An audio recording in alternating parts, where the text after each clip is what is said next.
Good afternoon. I'm Frank Scarpitti, Mayor of the City of Markham, and I'd like to welcome you to the closing session of the International Online Summit, Becoming Public Art. This exciting 9-week event has been presented by the City of Markham in partnership with Art Plus Public Unlimited.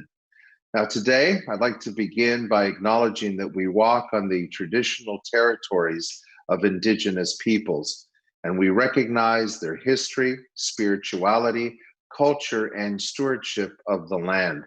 We're grateful to all Indigenous groups for their commitment to protect the land and its resources, and we're committed to reconciliation, partnership, and enhanced understanding. The summit, Becoming Public Art, has been a major undertaking, and it truly has been an outstanding success, drawing on numerous professionals in the field, and it's explored virtually every aspect of contemporary public art practice, from covering both theoretical and practical aspects, from conception to fabrication, installation, and conservation. Hundreds of people have attended the online sessions, signed up for the weekly newsletter, and access recorded events. In fact, the archived materials produced through this summit are being used as research and teaching resources at least 5 institutions: the University of Toronto, York University, OCAD University, Concordia University, the Rochester Institute of Technology in the United States, and the University of Munster in Germany. And we've also received many expressions of enthusiasm, congratulations, and support from every corner of the world. I'm especially pleased to introduce today's closing topic, which examines the digital turn in public art. This is, of course, because Markham is the high-tech capital of Canada. We're home to more than 1,500 high-tech and life sciences businesses, as well as some of the largest research and development companies in all of Canada. So it's appropriate that right here in Markham, we look to high-tech and digital modes of cultural expression reflective of our high-tech density and focus. I look forward to learning more about the challenges and the opportunities offered by the exciting realm of contemporary digital public art. Now, before I close, I'd like to give a special congratulations to the co-curators of this event, 2 very creative people: Yan Wu, Public Art Curator for the City of Markham, and Rebecca Carbine of Art Plus Public Unlimited for their outstanding contributions. Without them, this event truly would not have been the success that it is. And now, over to Rebecca and Yan. Well, thanks, Mayor Scarpitti, for opening today's session for us and your kind words. And thanks to the colleagues in the Mayor's office preparing this video for us. And good afternoon, everyone. My name is Yan Wu, Public Art Curator for the City of Markham. Thank you all for joining us today, especially everyone returning from previous sessions. Hope you have been enjoying this journey and as much as us. Standing on the finishing line today is a bittersweet feeling. This Tuesday afternoon gathering seems to be built into my system. It is hard to imagine life without at the moment. And so this idea of organizing the summit directly arises from the Markham Public Art Master Plan 2020 to 2024. And when we're about to bring the plan forward to the City Council for approval, we try to strategize on how to raise awareness about the potential impact of the plan, and more importantly, figure out the best practices to implement it. And what are the models and how to move forward, especially for emerging public art programs like ours, still in the process of developing infrastructures and procedures. We thought, why not create an occasion to gather all the great working models at one place and study them together, which we did, thank you. And moreover, we wanted to hear everyone's voice along the production line, from artist to curator, planner to architect, designer to fabricator, creator to administrator, conservator to spectators and advocators. Public art making is a collective effort that demands highly complex processes and negotiations. So when the City Council approved our plan, we brought public art consultant Rebecca Carbine on board to design the summit together with us. It has been an absolute wonderful experience. I have said this is the 9th time I'm saying it, and I'm truly meaning it. Thank you, Rebecca, for your knowledge, insight, and the passion, and above all, your firm belief in public arts. So originally, the summit was supposed to be a 3-day in-person event back in June. Because of the COVID, we changed to an online format. Now I have to say it's a gift. It turned out that we are able to reach a global community. My sincere gratitude to those who have reached out with encouraging notes and feedback. It feels so good to know there is a community of colleagues out there who care about the same issues. Looking forward to more exchanges and discussions. Please keep in touch. Keep us informed on what you're up to. Becoming public art should be a verb, a perpetual inventory, an evolving process with constant reflections. So before handing over to Rebecca to introduce today's session, I would like to say a few thank yous. Thanks to everyone at the City of Markham for making this summit happen, the amazing team at the Varley Art Gallery, especially the unconditional support from Director Niev Olara, and thanks to the team at Corporate Communication and IT.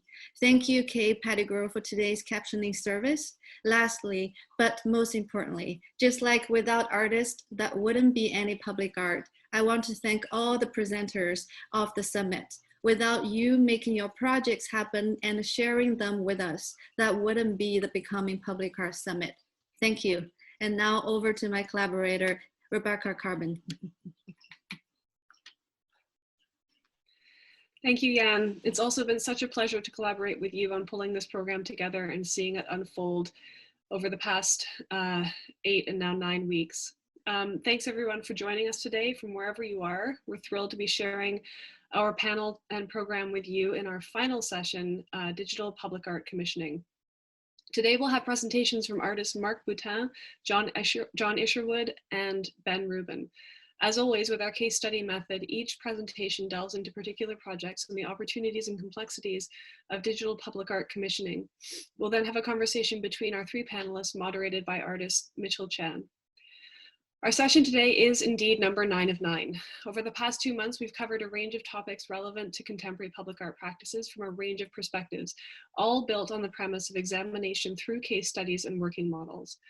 This is our final session on digital public art commissioning, and it feels like a good closing note as we wrap up a fully digital summit. This and all past sessions have been recorded and are available online, and I'll paste the link into the chat once I've finished chatting. So you can watch the recordings of any of our sessions that take your fancy now and in the future. The end goal of our summit has been from the beginning to create a resource archive for practitioners and enthusiasts. And so while we begin our final session, it is not the end, but rather the closing of one chapter that summons the next. The Becoming Public Art Archive contains all session recordings as well as interviews and links to relevant and related research projects. And Jan and I would both sincerely like to think that this is a living and dynamic archive that continues to grow as people develop new projects and contribute their own case studies and working models to that archive. Please do consider it a resource for your practice, your students, your colleagues, your staff, or just to peruse at your leisure. So a couple of housekeeping notes before I introduce our moderator for this session. After the moderated conversation between panelists, we will have a Q&A from the audience. So please use the Q&A box to input questions. It's down at the bottom center of your screen. And Jan and I will co-facilitate feeding these questions to Mitchell once we open the floor for questions from the audience. So Mitchell Chan. Mitchell F. Chan is an installation and media artist who has exhibited across North America. In 2008, he co-founded the public art collective Studio F-, which is based here in Toronto. And over the past 12 years, he's overseen the conceptual development and fabrication of dozens of public artworks and projects in Canada and the United States. Chan was education coordinator at Interaccess Media Arts Center in Toronto from 2012 to 2015. And from 2014 to 2019, he brought art and code to OCAD University. Please welcome Mitchell Chan. Hi, thank you, Rebecca, for that introduction. And thank you to Rebecca and Yan once again for organizing this wonderful summit. And I would like to reiterate, if you have missed some of the sessions or if you're just tuning in, do search for Markham Becoming Public Art on YouTube, as well as for their commissioned interviews series, which truly are a wonderful resource. The focus of today's discussion, the digital turn in public art, feels especially relevant right now as we've seen digital space standing in for our public space in so many facets of our lives, this summit included. The interweaving of public shared experiences and digital technologies is unlikely to abate anytime soon. And so it's our hope that by hearing about the work and experiences of the three artists with us today, we might learn about the technologies, best practices, and ways of thinking that can help us as we move forward forming our digital public art practices. So without further ado, I'd like to introduce our first artist who will be presenting today, Marc Boutin. Marc Boutin's critical practice focuses on the synthesis of art, architecture, and urban design. In 1997, Marc joined the University of Calgary and was the director of the architecture program from 2006 to 2010. The recipient of the 2002 Prix de Rome, his firm, the Marc Boutin Architectural Collaborative, is the 2020 Royal Architectural Institute of Canada Firm of the Year winner. Marc is a fellow of the Royal Architectural Institute of Canada and a member of the Royal Canadian Academy of Art. Thank you, Marc. Thank you very much. And I will just share my screen here.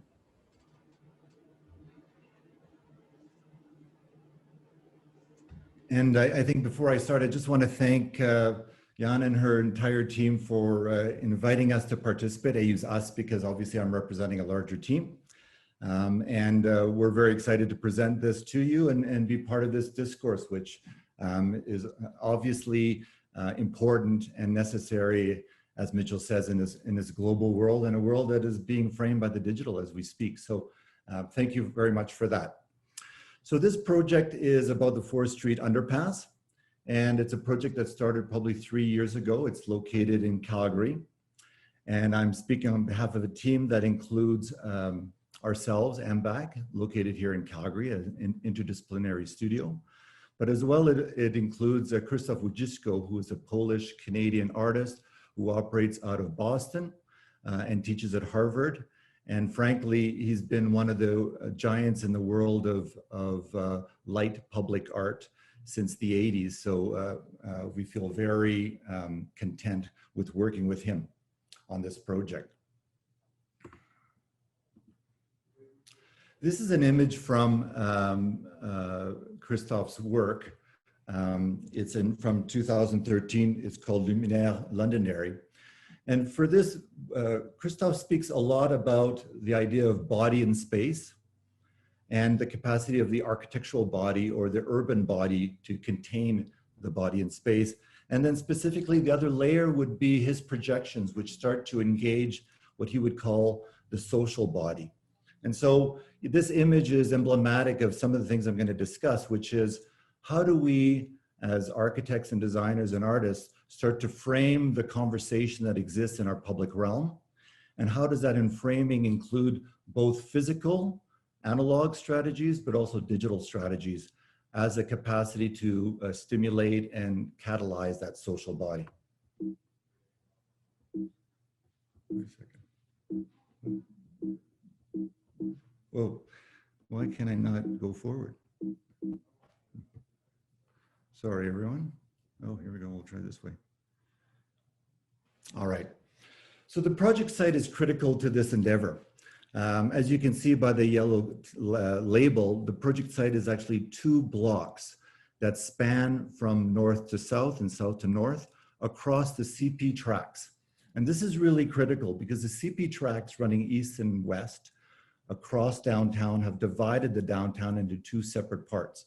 The north being the working portion, and the south being, in some ways, the densest living portion in Calgary, the Beltline. And so you get inherently a huge movement of people northward in the morning to go to work, and then the same wave moving southward to get back home. And because of the presence of the tracks, on-grade vehicular activity has been restricted. And so the city, in its infinite wisdom, put together a number of underpasses, approximately 8 underpasses that became the main vehicles by which, and corridors, if you will, by which people moved north to south across this area. So in this particular underpass, overpass, which is an aerial view, again, spanning 2 blocks, there are approximately 8,177 people that walk every day. So it's a very busy, very well-used corridor, but at the same time, it's a corridor that has been fundamentally designed for the vehicle. So in our stakeholder engagement for the City of Calgary, we engage the people that use the space, both in the mornings and in the afternoons. And what we got was definitely a perspective that these underpasses are some of the worst definitions of public realm within the City of Calgary. So when we started to think about the conceptualization of the piece of public art, and I should say that for us, this piece of public art was an integrated one. It was to be conceived of a piece that was also part infrastructure, urban infrastructure, and traffic infrastructure, and urban design. So the goal of the City of Calgary was definitely to explore this notion of integration and to make public art an everyday experience. So the interesting irony, of course, in the underpass was that this infrastructure was designed to enhance connection, but in fact has created a space of removal.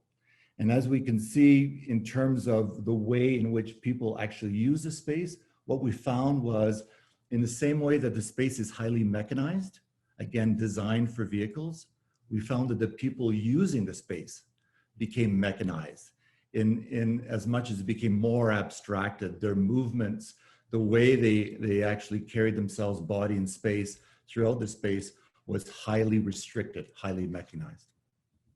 So this space of removal, our goal was to create, to reclaim the space as a space of conversation. And this is just an image of the finished product. So as you can see, the goal was the integration of public art, but at the same time, reconnecting the urban fabrics, in fact, suturing the urban fabric to make it an extension of the robust public realm.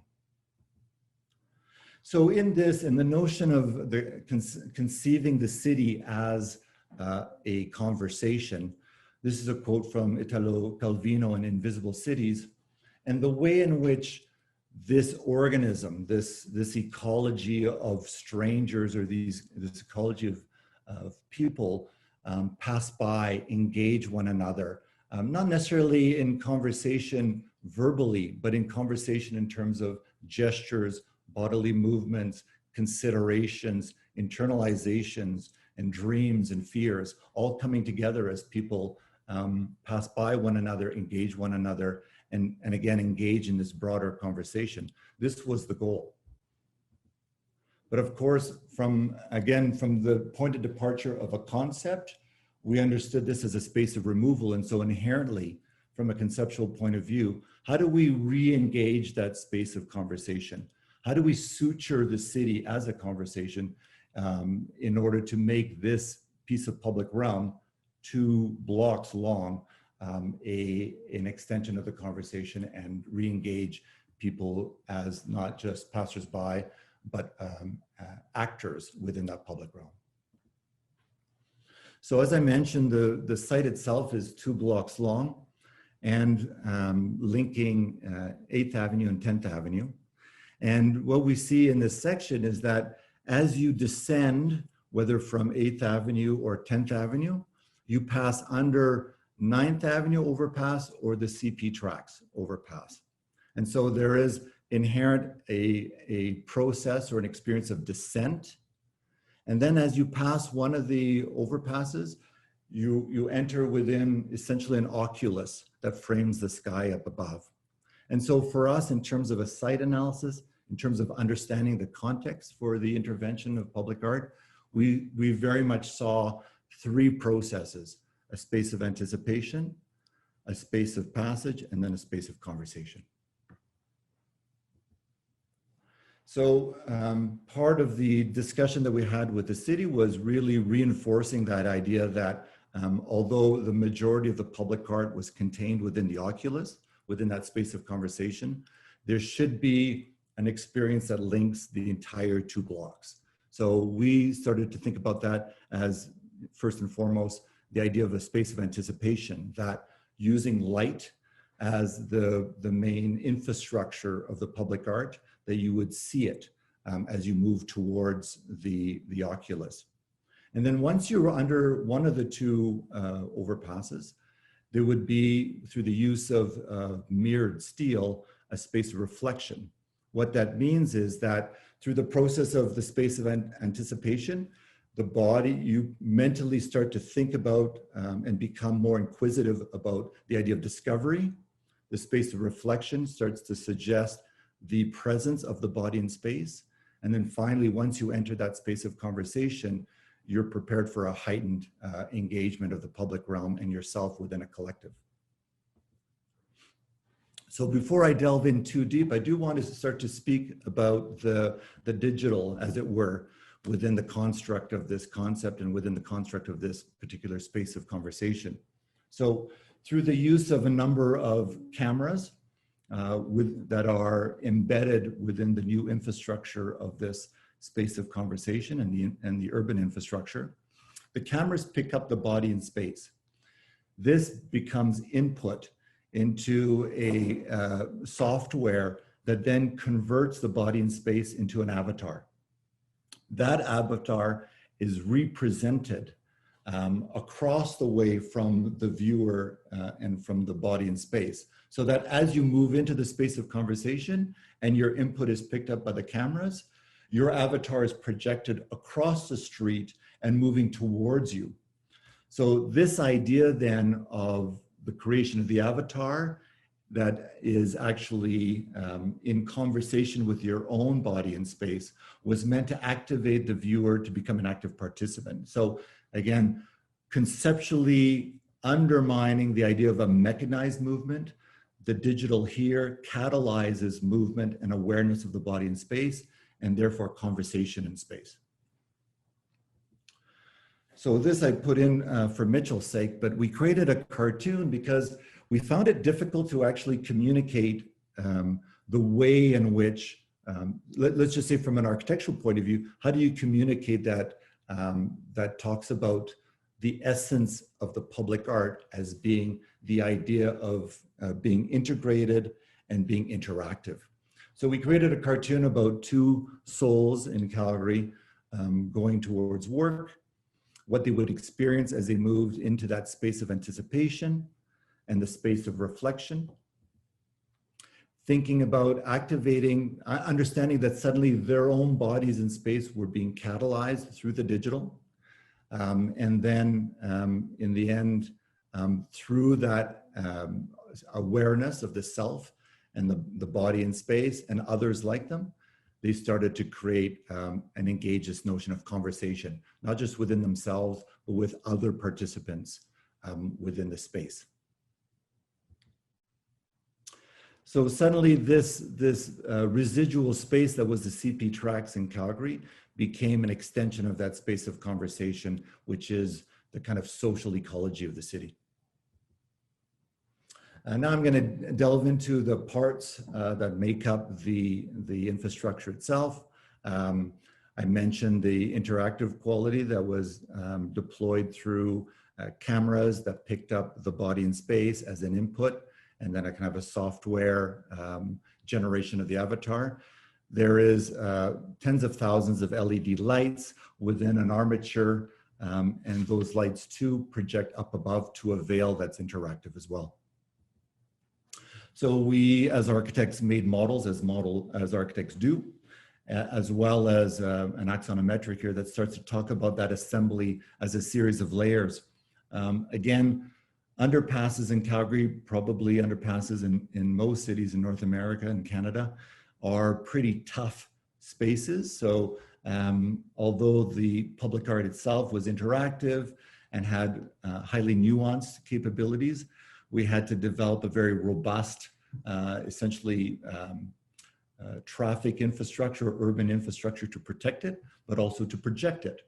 And so there are a series of layers, the outer layer being an aluminum fin system that actually catches the light, that propagates the light in a very different way. So as you're moving parallel to the LED lights, you're seeing nuances of light. And then as you move your head and rotate your head to see across the underpass, then you see the LED readout in more detail. So again, there are strategies deployed in the public art in order to move your head, allow the body to become an active participant within the space.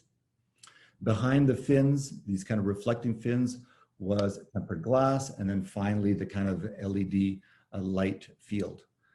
Above that, as I mentioned, we created a series of repetitive fins that were highly figurated, that caught light in a particular way, so that, again, through this theme of body and space, one would get a different perception of the light as one moved through the space. And also it's important that these fins as well caught and were animated by natural light, so that we understood the experience as being a 24-hour experience. We looked at making a model, a prototype, in order to kind of study its light effects, to test the light effects from the software to the kind of hardware deployment. And this full-scale prototype became part of the contract documents in order to tender and construct the public art. In terms of the public art itself, here we can see the fins, the aluminum fins, and the kind of effect of reflecting light. In terms of anticipation, we can see the field of LED lights, and then from this field, the projected lights above with the figurated fins above, and the effect that you get in terms of tracing the body in space along that corridor. Again, it was also important that the fins actually become animated by natural light. In this case, the underpass isn't on. This is a kind of construction photo, but it was important that the fins themselves would have that effect that would be conditioned by natural light. This is a view at night.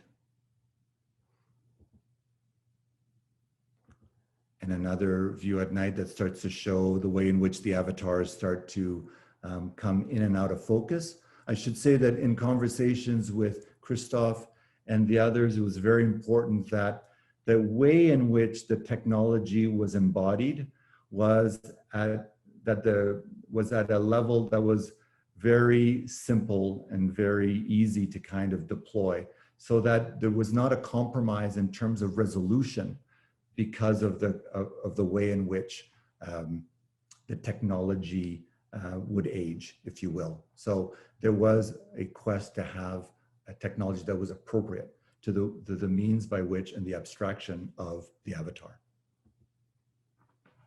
And I do want to acknowledge in closing the team members. I spoke about Krzysztof Wodiczko and NVIDIA. We want to thank our clients. We want to thank our clients, the City of Calgary, and want to acknowledge Intuitive as our structural engineers, Nemetz as our lighting and electrical engineers, SMP as electrical engineers, and finally Pomelo as the constructors. Thank you very much.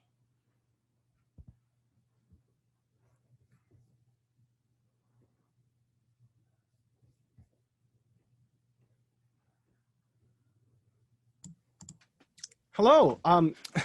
Thank you, Mark. Thank you for that really in-depth look at such an ambitious, large-scale project. I'd like to now move right along to our next presenter, John Isherwood. John Isherwood's sculpture has been widely exhibited in public and private galleries in the US, Canada, Europe, and China. Included in over 25 solo exhibitions, his work can be found in 20 public collections, and he has completed over 30 commissions, including most recently sculptures for the US State Department in Embassy's program, Capital One Investments, and New Jersey Public Art. He teaches at Bennington College in Vermont and is the president of the Digital Stone Project. So thank you, John. Hi. Why don't we go straight to this and we'll get opened up. Everybody can see this, I hope. So yes, thank you. Thank you, Jan, and thank you, Public Art Markham, the City of Markham. This is a terrific program and an honor to be part of it. So yes, the president of the Digital Stone Project and founder of that organization, nearly 20 years ago, we decided to try and think about how digital processes could affect the way in which one could work in stone. And that has been an ongoing question for us and for the project, bringing artists and students together to think about that question and make work. So the project I want to focus on today is a project I did with a group of students from Bennington College. The dilemma, I think, for making public works is often, how does the content of the artwork get developed? How do you secure the factual and the narrative responsibilities and translate it into the expressive? This has obviously been a personal sort of quest, and I think for many thinking about the public realm in that way. Some years ago, I invited Sarah Tanguy to come up to the college and give a presentation on the art and public, the US Embassy's Art and Public Places program. She articulated to us that whilst the program was nearly 20, 30, 40 years old, and there was over 200 embassies across the world, more recently, under the Obama administration, and that was now 12 years ago, the directives for the program had changed. And the directives were from Obama that somehow the artworks that would be placed in an embassy setting should have some capacity to present themselves of some kind of level of diplomacy. After that conversation with Sarah, I really thought about, well, what would it be like to run a course that explores that idea of how do you make a work of art for an embassy that implies some kind of diplomatic content or proposition. I reached out to a fellow faculty member, Susan Scobotti, who runs the Advanced Center for Public Questioning, and we basically put forward a proposition for a class, and around 12 students signed up, and we found ourselves with probably 15 to 20 collaborators on the project. The proposition was really to run this as a kind of experimental kind of test site for a project.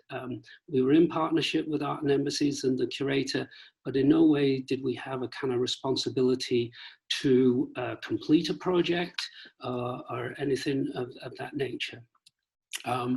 As we began to really ask the students, after we did a deep delve into the sort of histories of public art and contemporary approaches, students began to sort of explore this relationship that was put forward to us to make a work for the new embassy in Oslo. So the dialogue was to ask, what is it we should research? What should we research first? Let's not think about making an artwork. Let's try and understand the environment we're walking into. So from the students, they began to look at various process historic narratives and Norwegian literature, immigration issues, art in the public realm, ecologies, the shared Arctic, people and cultures, and shared spaces. Those students all wrote extensive research papers, and by the end of the term, we came to a series of statements. Those sort of statements came about from the research and trying to articulate some kind of common value priority to the research in relationship to this idea of diplomacy and this idea of a relationship between two countries. From that research, we shared the research with the Art and Embassies curators, and they were completely encouraged. They said, please keep going. So we said, okay, let's reconvene next term and we'll begin to see whether there's a way to transpose all of those papers that the students wrote on the various aspects of the dynamics between these two countries.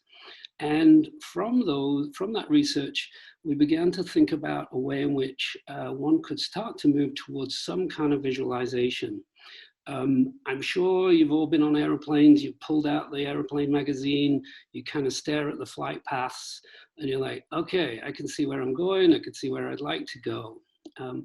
I've always been, I grew up, I guess, in an amazement of Harry Beck's London Tube map. The fact that you look at that map, you find your way around London, it actually isn't quite geographically correct, but it's a map that guides you. And we looked at this idea of, is there a way to create a kind of graphic that distills the factual into a kind of visual phenomenon, which I'm sharing right now. Flight paths, representation of people from bodies in the Arctic people, and trying to see whether there's a graphic way that the research, the information can be shared. And we came up with a variety. Each student took on a different process, working digitally, transposing, working through Illustrator, Photoshop, and so forth. And we began to see these very kind of complex graphics occurring. And they all seem to sort of have this kind of spectacular sort of dynamic. They seem to tell a story visually, and the implications along with text that accompanied the pieces kind of really helped us sort of feel like, okay, there's a way to transfer these kind of factual moments, these narrative moments, into a kind of visual phenomenon. Specific interests, grew out, obviously the continent and the reshaping due to the rise in sea level. And what we realized at that point was that we were really sort of seeing a mapping of this area between the United States and Norway, but also including all of the other countries that surrounded the Arctic.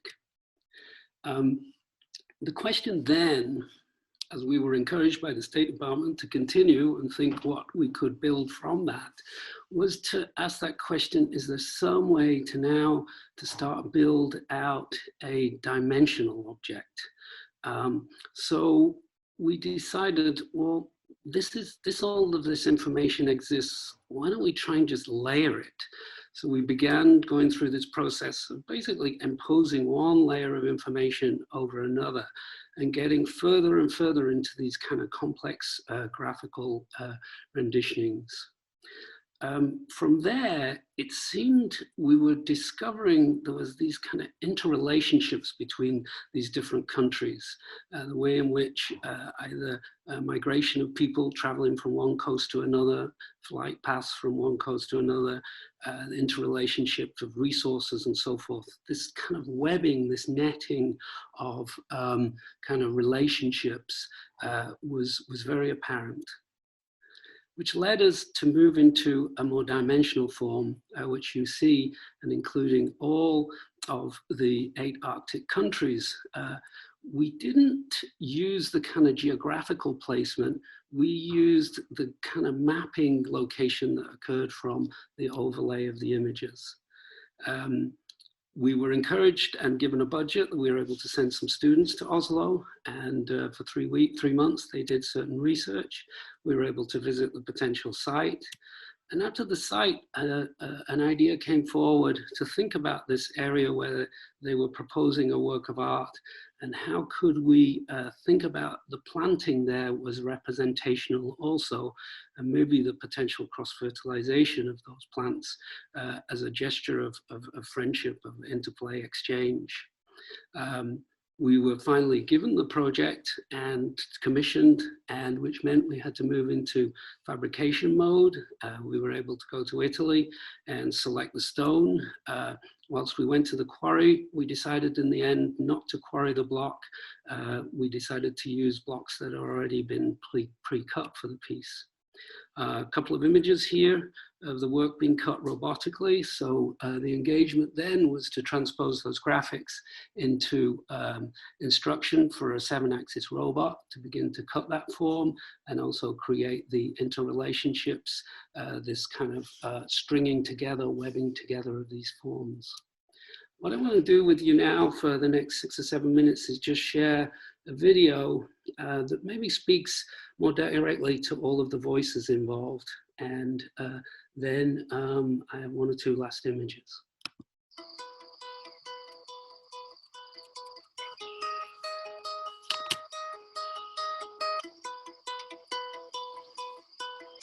Like anyone who's looking at climate change, you've read 100 articles and you've seen these data points, but you don't really comprehend it. And the moment that it becomes visual, or later on in the project, the moment when it becomes a sculpture, it becomes material, you look at the thing and you suddenly understand what that means. Seeing the change of a coastal profile, seeing like, oh my God, the country where I'm from, and this shape that somehow is connected to my identity. This is how it's going to change. In a way, that was the power of art, or the power of public art, right? Is to not only be beautiful, but to deliver that message and to package all the research that the students were doing for a year.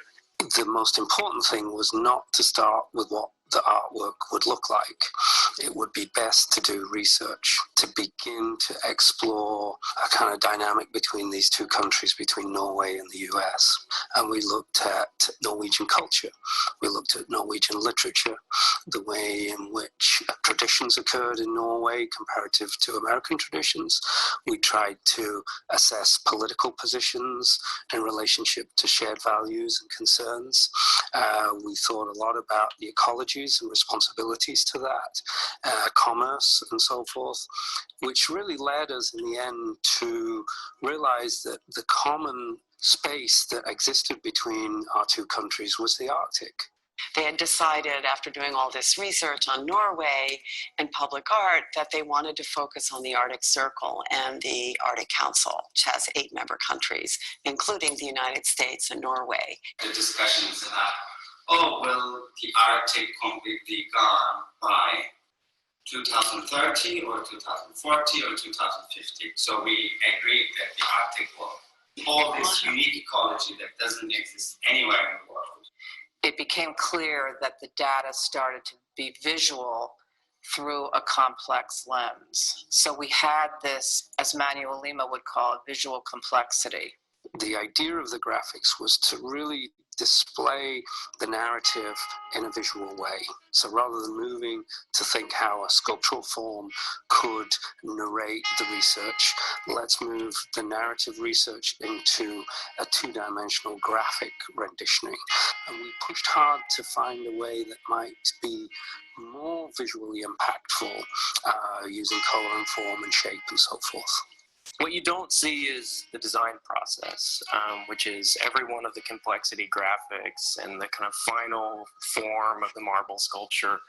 Those were all the product of tens and sometimes hundreds of iterations, right? Working through these ideas, looking at it as a group and kind of evaluating it, seeing, does this tell the story we need to tell? Does this have the aesthetic effect that we need?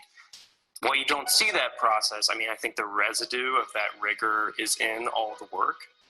My job was to take the complexity graphics, shapes and forms of the information, and begin to position them in 3-dimensional space. And so the hope is that in that dynamic, the questions start to occur about what is going on here? Why is it doing this? Why is this interrelationship? It really is about, how do you conceptualize? How do you think about purpose? How do you think about human interaction? And how do you embody that in a piece of artwork? Now, this is a great coming together of the Bennington Plan process, where students are driven by their individual interests that are shaped over the course of their time here to explore a wide range of disciplines, but with a focused purpose. At the same time, you have an incredibly experienced and renowned sculptor like John, and a well-known conflict resolution expert like Susan, plus these external folks at the State Department, and these external folks who are thinking about these larger questions of public diplomacy and working on them every day, engaged directly with Bennington students. Not only are you placing a public art piece, but you just naturally are talking about diplomacy, because you're talking about that intersection between two countries. So this really pushed students to think about public space, right? And to think about art, to think about the space that art makes, and the ways in which that imagination can push us to think differently about international relations, about relationships among people, among countries, among cultures, and the way that we engage with one another. And then one of the students came forward with this idea, researching the perennials of the 8 countries of the Arctic Council would be an incredible metaphor for a way that you would think about diplomacy, which is so important right now. The flowers really need to work together, live together to kind of thrive and make this garden, and that's kind of what we're suggesting with the sculpture in the first place. That sculpture has this opportunity to sort of jump into the middle of these continuums in a somewhat unique way and find ways to just take advantage of the circularity of all these spectrums. I mean, not only does it, enliven the building and give the building some visual and aesthetic interest, it does really help promote dialogue. And I think that's a really important aspect of whatever art we put in these buildings or on the outside on the grounds plays. It's got to be like a little diplomatic tool, if you will, a little mini ambassador. How does this work act as a mediator to those people who are going to be entering and occupying and working at the embassy? And how do you, in a way, provoke a reflection and not give a solution or a hard fact? How do you say, consider this? The idea that a place is created by the users. So the artist is, in a sense, creating the space and manipulating it as much as they can, and then the audience turns it into a place, particularly in the realm of public art. The experience of it is what you take with you, and that's completely private and intimate to each viewer.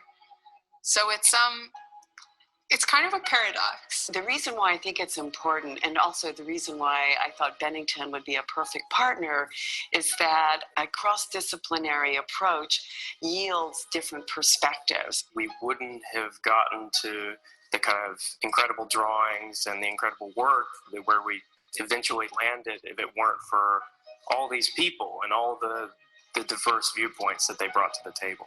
My hope is that the sculpture that we've developed is an exciting, welcoming, engaging object. I hope that those who visit spend some time with the work and explore it and explore its meaning and its implications.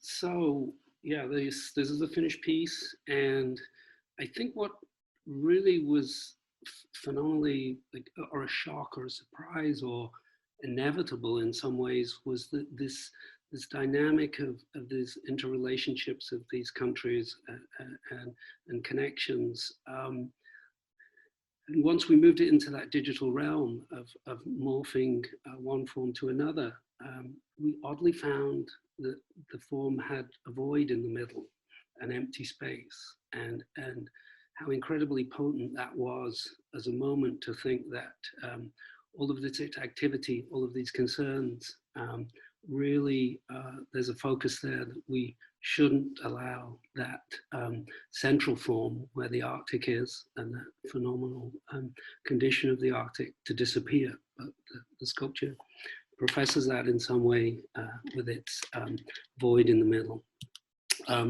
Last slide.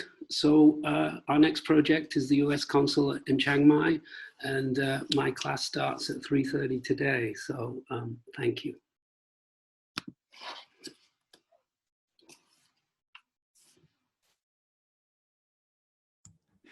Thank you so much, John. Looking at the comments here, I think that I'm not the only one who was really captivated by hearing about this incredibly rigorous research process and then seeing the final product and being completely blown away. Like, that was not where I was expecting that to be going. So a really, really exciting piece. And I thank you for sharing that with us. Thank you.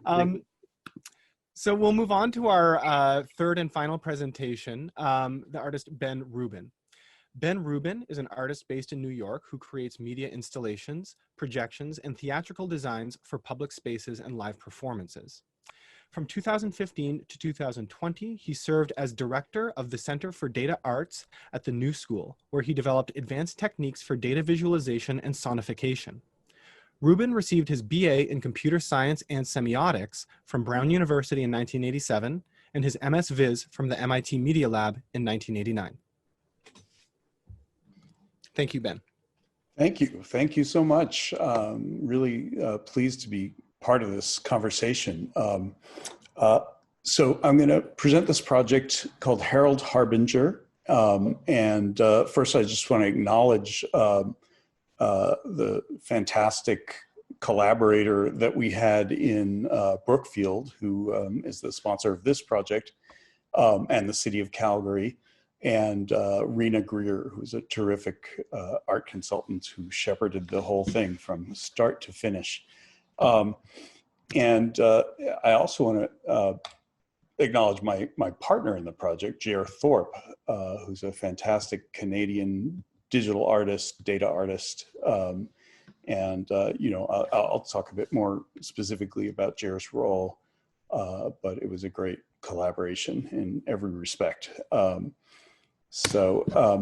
This project, it is set in downtown Calgary, and we had, I think, in a way, the most challenging part of the project was the conceptualizing. What are we going to say here in Calgary?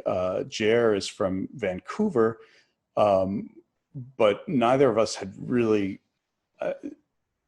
neither of us know Calgary or knew Calgary before taking on this project. And so we were aware that it's a place that is sort of a hub of extractive fossil fuel activity.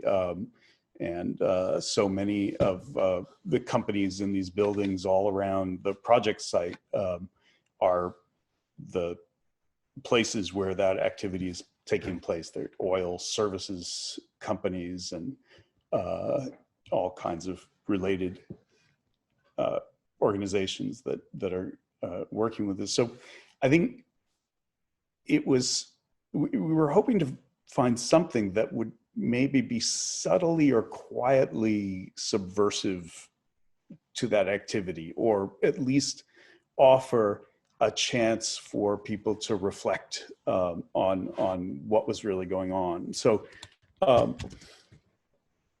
going to start with a video that kind of shows, 7-minute video. It's the concept. We went upstream to find our concept. We went upstream along the Bow River to Gorson, Bow Glacier. We started to research the nature of glaciers. They're never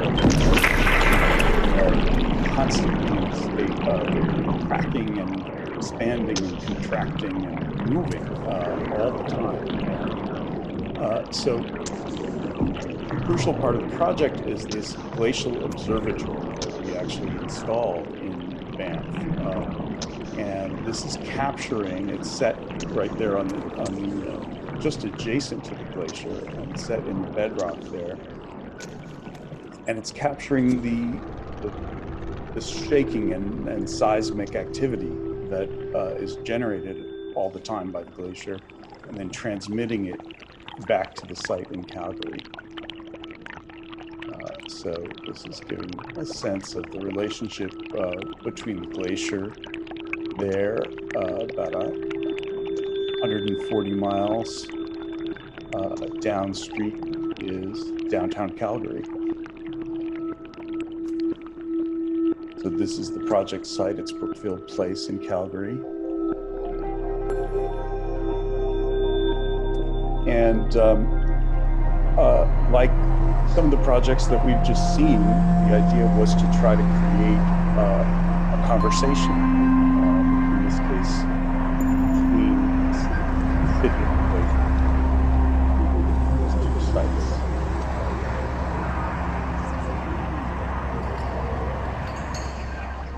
So there are a couple of primary elements to it, but one of the main ones is sound.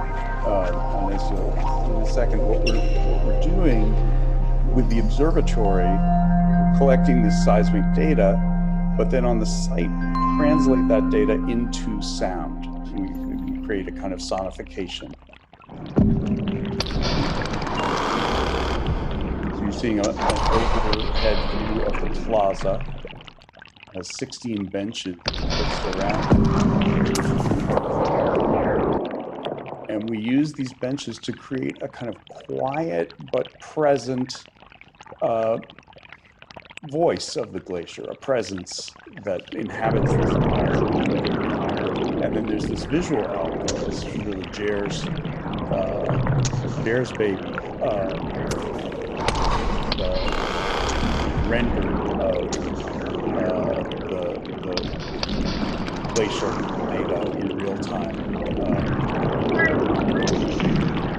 This corresponds also to the sounds that are hearing. Hi Ben, sorry, it's Mitch Heel. Could we just turn down the volume on the video a little bit? Some of our listeners are having a difficult time hearing you over the video. Oh, I'm sorry. My daughter said that when I was rehearsing this. I don't know how to do that. Let me see what I can do. Does that help at all? Yeah, I think just if the media player has a volume, you can turn it down. Otherwise, you might just want. There you go.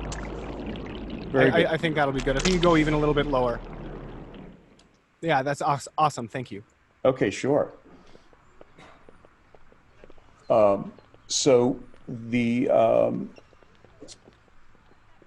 there is one other kind of element to creating this sort of synthetic conversation here, which is that there are other sources of data that enter into this piece. The movements of the glacier sometimes get interrupted by movements of the city. So we're tracking both automobile traffic. We're monitoring these 14 points around in a kind of ring from the installation site.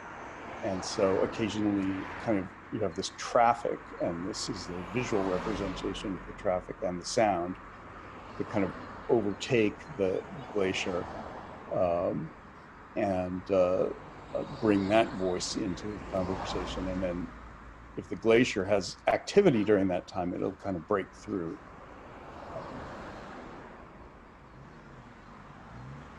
And the other activity that we're monitoring is pedestrian traffic.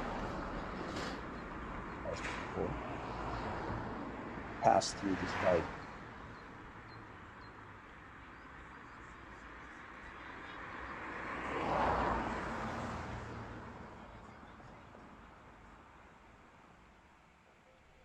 You see that the stone surface of the plaza is actually inlaid with this graphic, which is actually a digital stone fabrication process that we did. And what that represents is a kind of mapping of the glacier's geography and its kind of patterns of force that are moving it as it freezes and melts and expands and contracts. It's always being pushed down the mountain. So just go into a bit more detail on some aspects of the project. So as I said, we wanted to create this kind of seismic observatory, a listening post in a sense, where you could, where we could monitor the activity of the glacier. So that's what we installed here, and it transmits that data and radio frequency data down to a site. There's a lodge about 2 miles away, and then the data gets beamed up to a satellite where it gets onto the internet, and that's how we pull it down. Not quite real time, there's a delay of a few minutes before the data actually reaches the site, but it's continuous, so it's real time in that sense. And this is just a little bit more detail about the way this actually works. We use these sensors called geophones that are housed in this indestructible, hopefully, housing. And this is what the geophone itself looks like inside that housing. It's a 3-axis sensor. So it's literally recording displacement as it is moved ever so slightly by the vibrations of the glacier next to it. And these geophones are embedded in, they're mounted on spikes that are embedded into the bedrock just next to the glacier. So we get 3 axes of data from these that are showing displacement in X, Y, and Z. And that's what that data looks like if you look at it in 3 dimensions.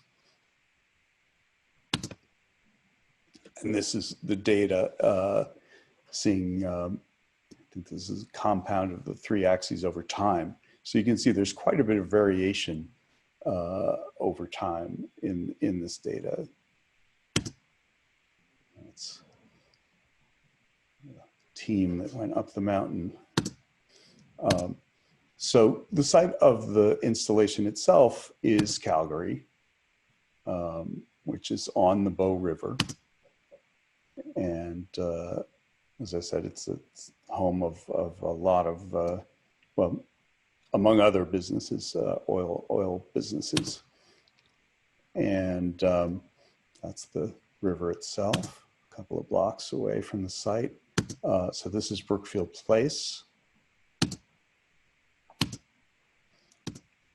And so the plaza visual was really, came to that after a lot of visual research and looking at glaciers and the incredible patterns that they trace as they move, these parallel lines and these fracture patterns, these fissures and kind of webs of stress that they show. And so we found various ways of abstracting them and thinking about it visually. This is obviously topographical map, but these are the force patterns that we identified, and that's what actually got mapped onto this stone surface. So the idea is that there are these parallel lines that you can see at the edges, but then the idea is this sort of force of the glacier has warped this pattern. So this is just a little bit of the detail of the fabrication process.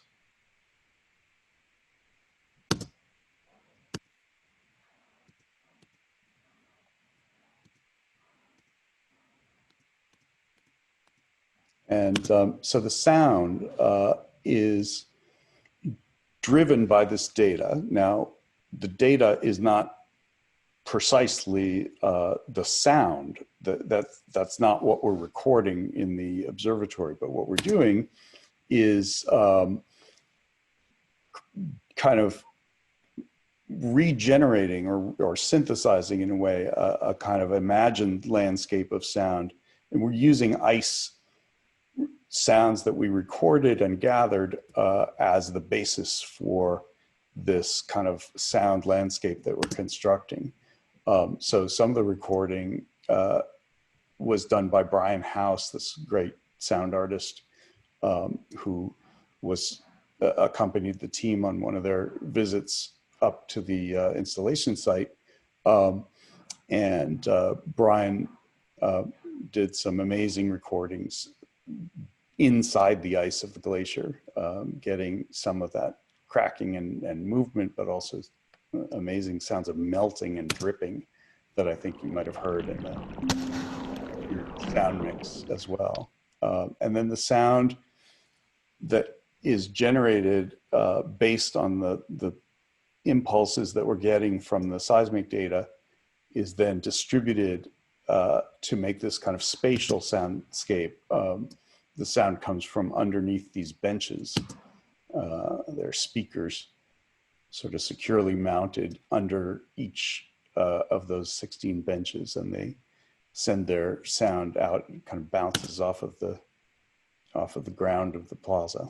The visualization is via these LED tubes. So we have hung this array of tubes that you can see in the lobby of one of the buildings in the Brookfield Place complex. So that gives you a little detail there. And I just want to close with, I've been thinking a bit recently about the word glacial, you know, which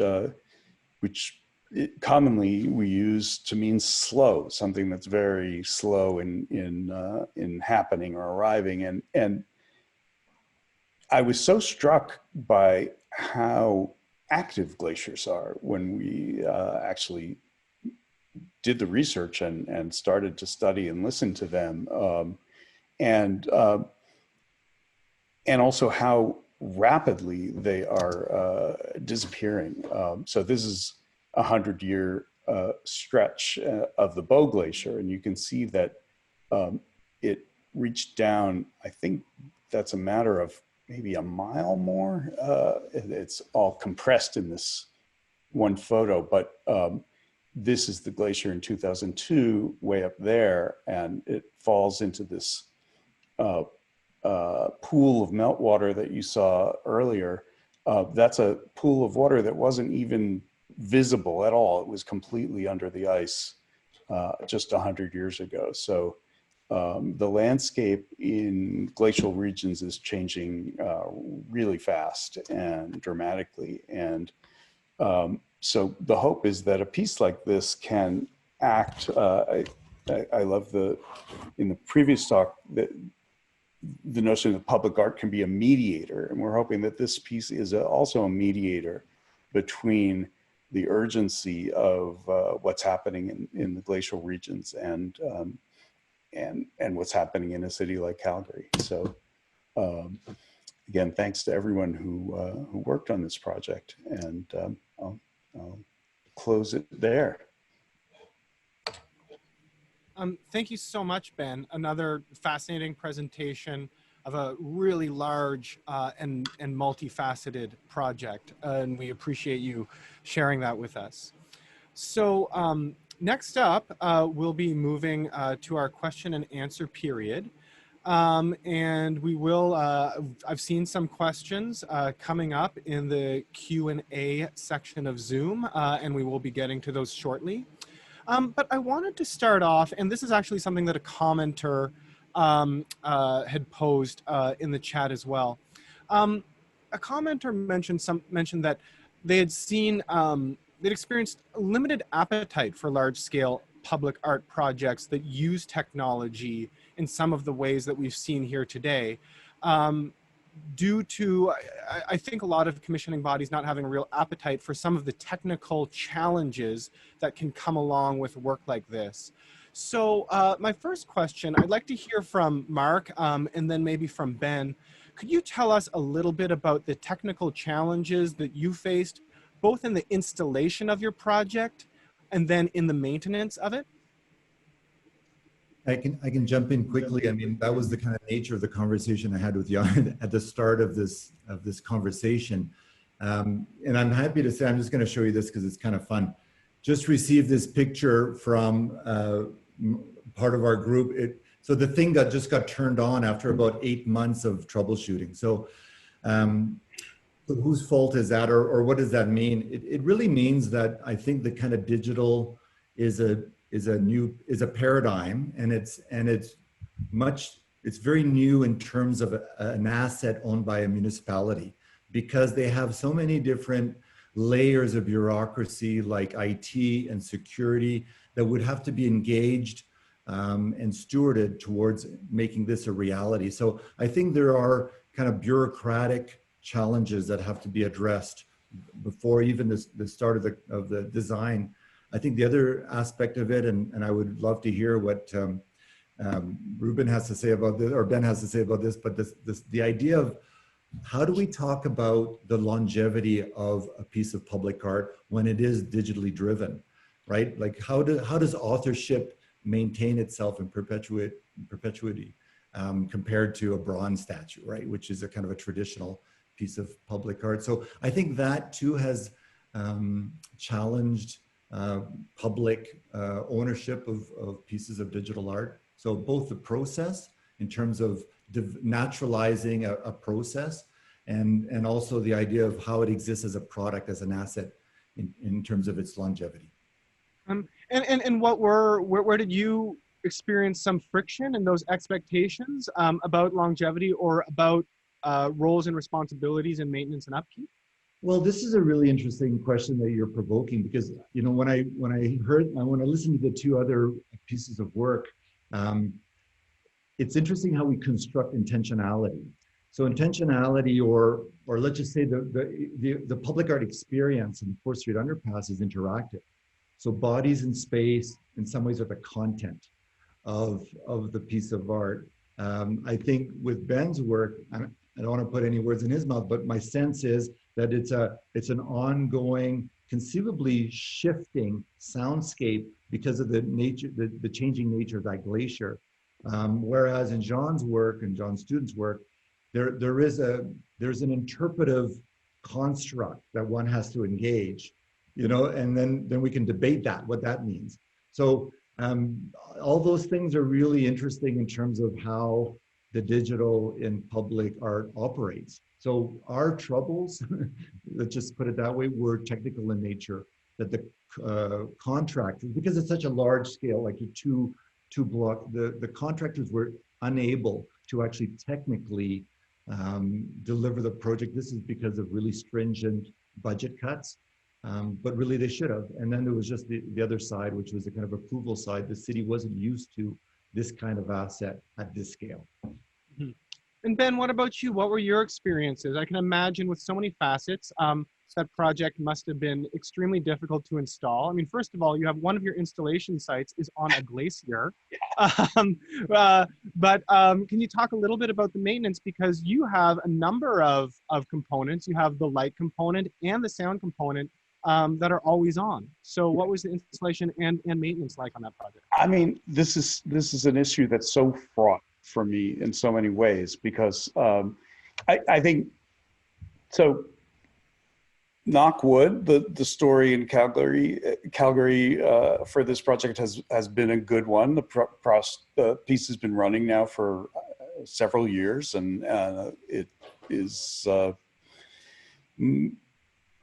relatively trouble-free. And I think part of the key to that, and this is something that I've started to do now with any large-scale public art project that has a big technical component, it seems to be crucial that the artist has an ongoing maintenance contract. That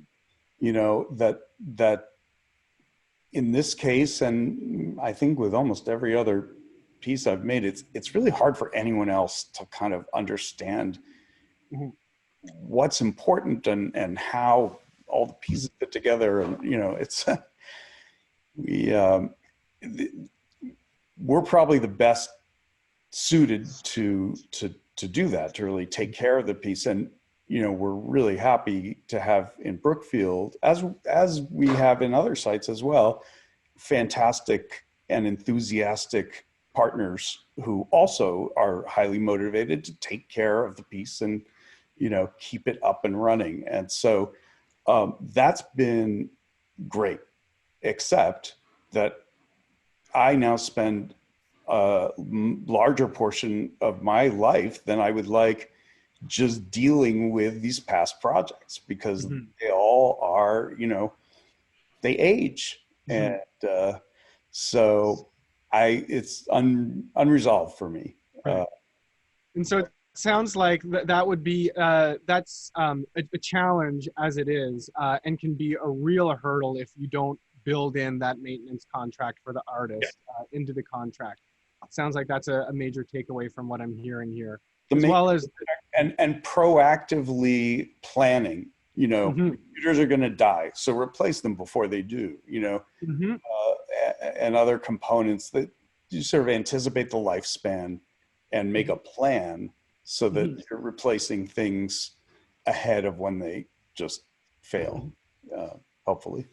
Yeah, and it sounds like you've done a good job of that based on the continued longevity of the project. So that's something that hopefully we can take away from this talk as we look at commissioning more technologically innovative public artworks. Okay, I'd like to move along to my next question. All of your works, all the work that we saw here today, involved data. And they all had data sort of at the source. At the beginning of the process, there is data, and our forms are derived from them. We are seeing data visualization become an omnipresent part of our world as we attempt to better understand things like election polling, coronavirus infections. And so we're seeing data visualization as a ubiquitous tool to clarify and enhance our understanding of the world around us. When you use data in an artwork, do you have the same goal of clarity and explanation? And maybe we'll start with John. Okay, it's a good question. And I think that this issue of, how the data supports the artwork and how it stays relevant is a really significant question. What we found we chose to do when this kind of question came up for the group, we actually asked to have the complexity graphics also displayed in the embassy. And we cited those with where the research came from and the time and date and so forth. So in essence, it sort of like watermarked that moment. This is when this was done, this is how this is referenced and so forth. And we also felt that how do you avoid the label, that one has to put on an artwork, or the narrative, So in a way, the graphics helped that as well, to mediate this transferal of the factual that was cited with a statement, along with the complexity graphics, and then to the work. So one was sort of asking the viewer to go through these three different moments of experience to understand the work. One's projecting when one says this is going to be the shape of the country in 60 years. The hope in that regard is that it doesn't happen, but in a way that's the kind of proposal of the work as well, as it's kind of cautionary kind of proposal. So I feel we felt very strongly that, to support the data as clearly as we could. Yeah. And so, Ben, let me put the question to you. Do you see your work as, does it have the goal of being a concise and extremely legible representation of the data? No, I think it's not. It's intended to really be more evocative and more using the data to sort of transport the presence of the glacier from one site to another. And in a sense, yeah, we wanted this to be a piece, since people will pass by this piece every day, a lot of people, commuters and people who work in the buildings. We wanted it to be a piece you could discover, you know, eventually, that it wouldn't be so explicit about what it's showing that you would necessarily know right away what you were seeing or hearing. And it may take a while before you eventually notice that plaque on the wall that explains it, or somebody mentions, you know, do you know that's the sound of a glacier, you know? So no, it's not supposed to be a sort of, you're not supposed to be able to draw quantitative conclusions from this kind of a display. But I think the fact of it being, having this kind of live presence is important. Once you realize that that's what it is, I think then it becomes more meaningful. Yeah, it's funny that you used the term transporting presence. That actually makes me think about the piece that Marc showed as well. That was really, I suppose, something that we're learning right now in this moment. Data is quite good at. An interesting question here from the comments. Do you ever run into copyright issues when it comes to using data sources? That can come up. It doesn't come up here because we're making, you know, we're sort of making our own data, but it certainly can, yeah. Glaciers need a better lawyer then, I'd say. Yeah. Anyone else? Well, I agree with what Ben said. I just wanted to build on Ben's work a little bit. I mean, I think it's interesting because obviously I'm an architect, right? And we worked with Krzysztof. But when I look at Ben's, there was a question that came up as Ben was presenting, which was, I don't know who it was to, but anyway, do you believe that people understand what they're experiencing? And I'm going to poke that a little bit in terms of, I think that understanding, and I think Ben's talking about a qualitative understanding to some degree, right?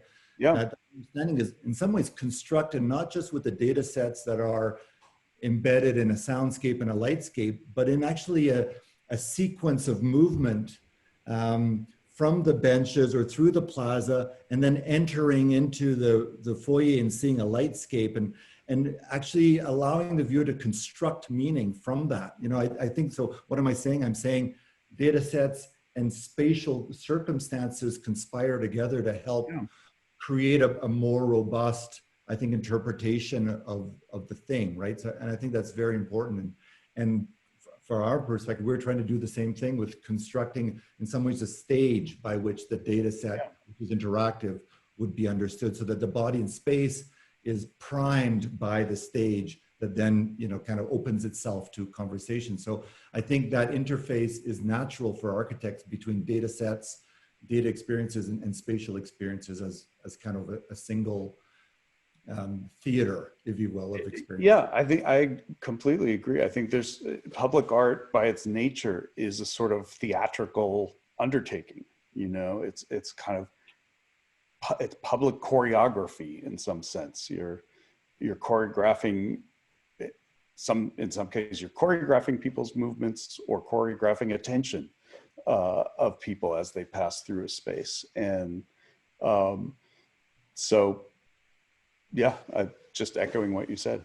You're just making me think, and I don't want to hog the microphone here, but you're making me think about this notion of integration too, right? You know, sometimes one thinks of public art, like I'm more of a layperson, let's just put it that way, of public art as set in a field or a park, you know, kind of somehow removed, you know, like that art is, you know, there's a distance to get to art, but in Ben's work and certainly in ours, obviously, it's so integrated, right? So that's interesting that it insinuates in the everyday. I think that's a very powerful modus operandi for public art.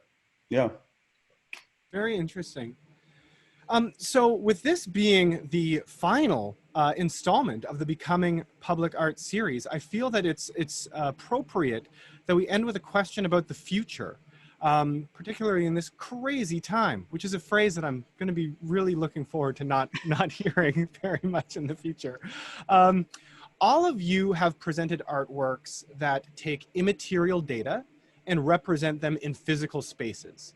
But today, we're seeing an interest in having digital artists do the opposite, taking physical spaces and allowing people to experience them in an immaterial digital way.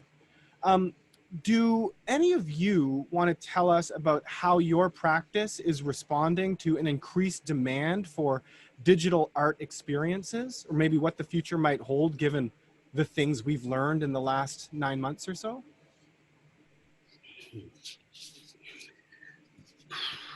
I think, Ben, you go for it. I'm working in stone, and I think I'm heading slightly in the other direction. Well, I don't know.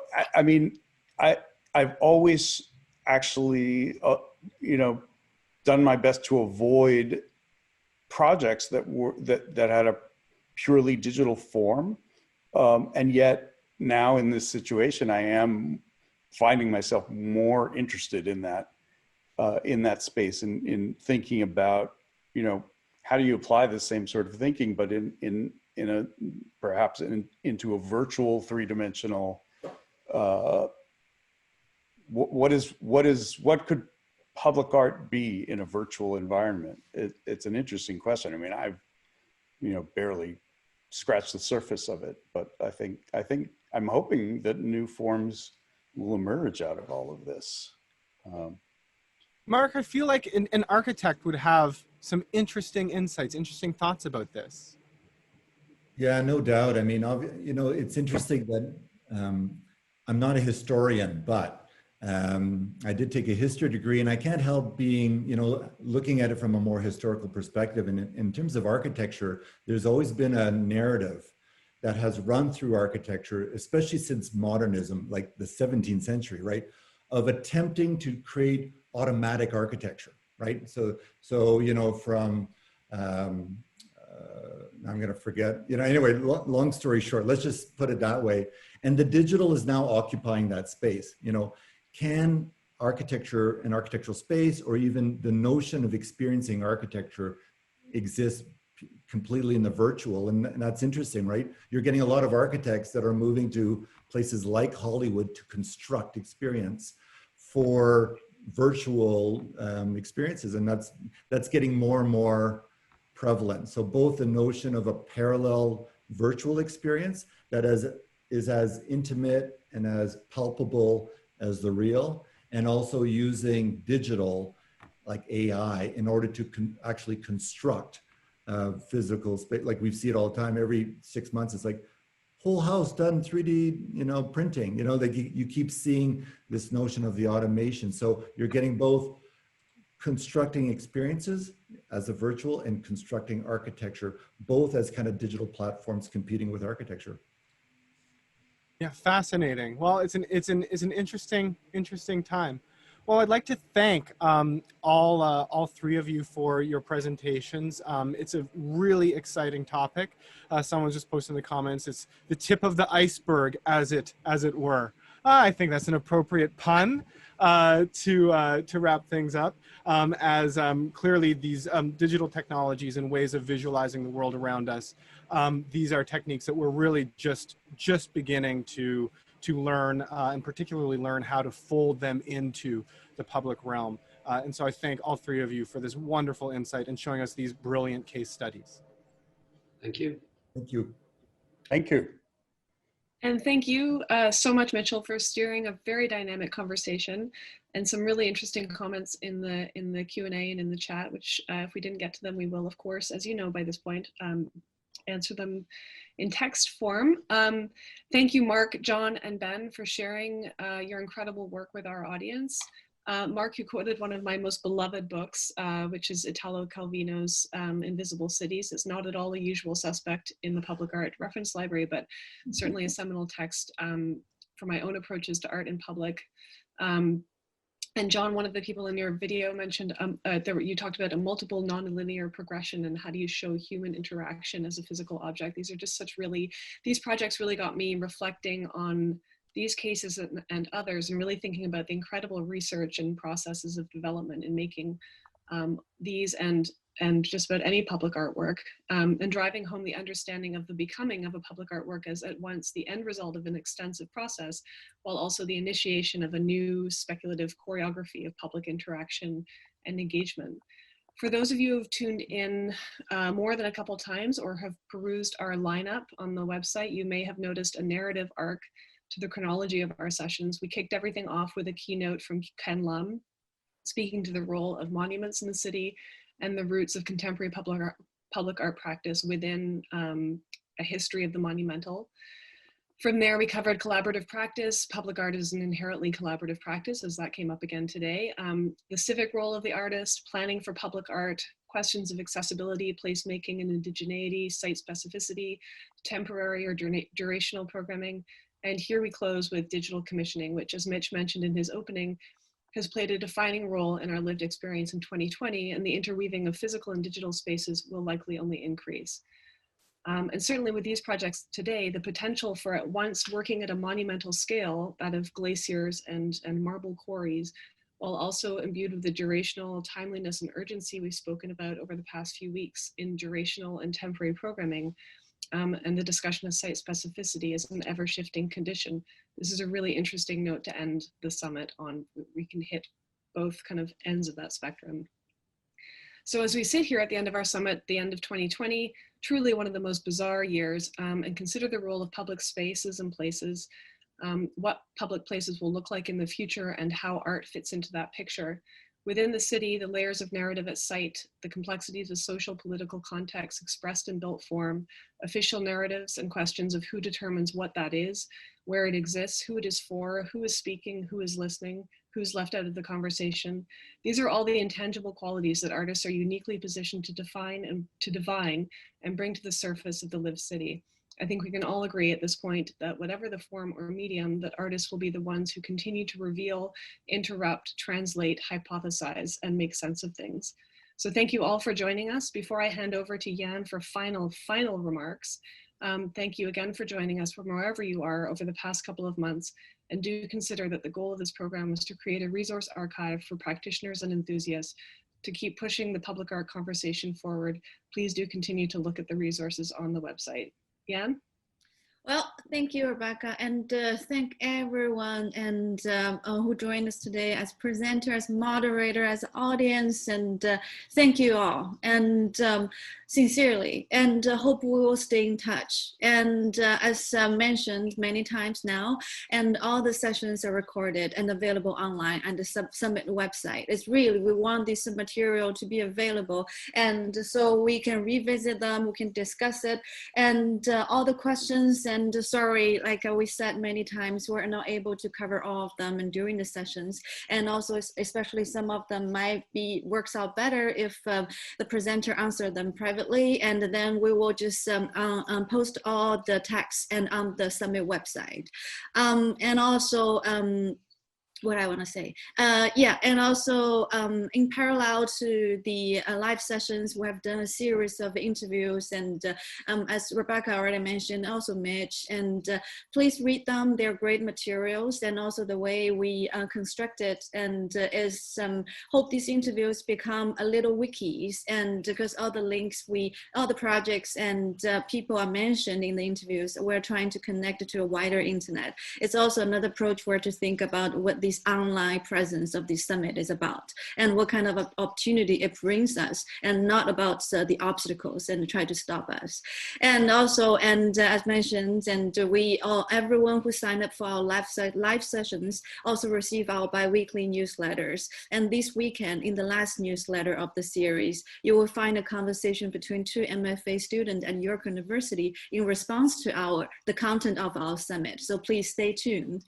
And that's it for our live sessions. It has been a great pleasure. Thank you again for joining us. Wish you all very happy holidays. Take care and stay safe, and goodbye, everyone.